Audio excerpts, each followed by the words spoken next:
So we had pretty much 70 families in this neighborhood that was on an island.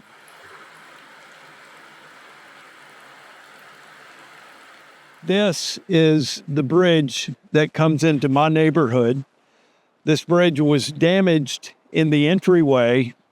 The water got in behind the wing up front and washed everything away.